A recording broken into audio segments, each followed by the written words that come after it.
School years are one of the most influential on one's future. A quick research on Google will reveal that 71% of American students are attending public schools.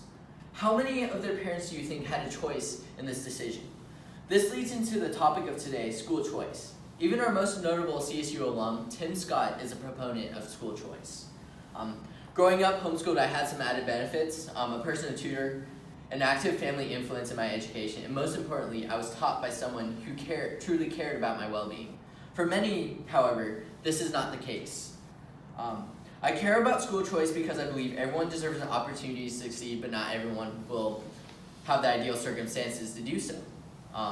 So, for those of you who do not know what school choice is a means by which money can be assigned to specific qualifying students to attend a school of their choice, whether it be a private, charter, or public school. And this is assigned based off of how much money it costs per student at the local public school.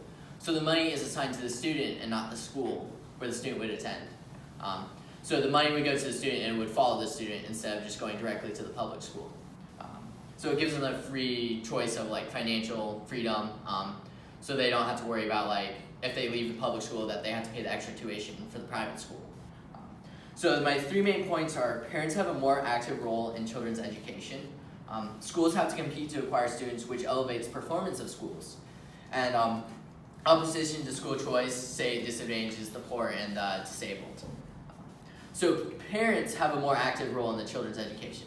According to the study by National Centers for Education Statistics, when parents had a choice in where the child went to school, 82% of private school parents and 61% of parents who chose a public school said they were very satisfied with the schools their child attended, and compared with 52% for parents with a child in the assigned public school. And I think Clint Bullock sums up the difference of school choice pretty well when he states, "The idea of school choice is spreading like wildfire around the country because it's the one education reform that puts real choices and real opportunities in the hands of families who desperately need them." My brother Peter is a testimony to the power of school choice. Being homeschooled for 9 years, my mother decided it was time for him to go off to public school. He quickly excelled in all aspects of study due to the skills and values my mother imparted in him. And he ended up being 12th in his class out of a class of 400. And this past year he graduated from CSU with the highest GPA in both his majors in 3 years. And this brings me to my next point of relating to performance. Schools have to compete to enroll students, which elevates performance of schools.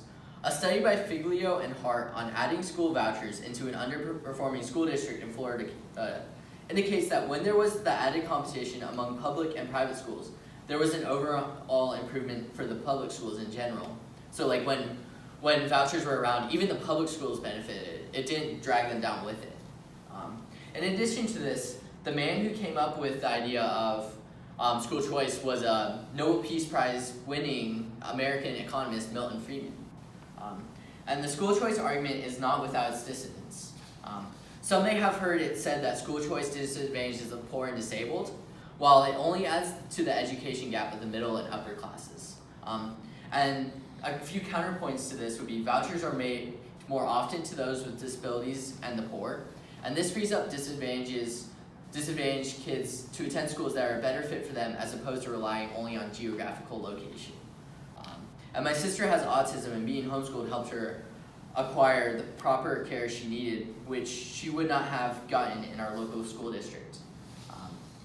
And in conclusion, school choice is an ideal choice for parents as opposed to defaulting to the local public schools. School choice enables parents to be more active in deciding what's best for the children. Competition among schools increase the overall quality of education. And school choice enables not disadvantaged, the impoverished and disabled. So I'd like to encourage you guys, the next time you vote and see the word school choice or school vouchers, vote yes for school choice and vote yes for your child's future. And choosing where and what your child learns is an important part of parenting, and it should not be left to the government's hands to choose what is best for you and your child. Thank you for everything. Have a nice semester. Bye.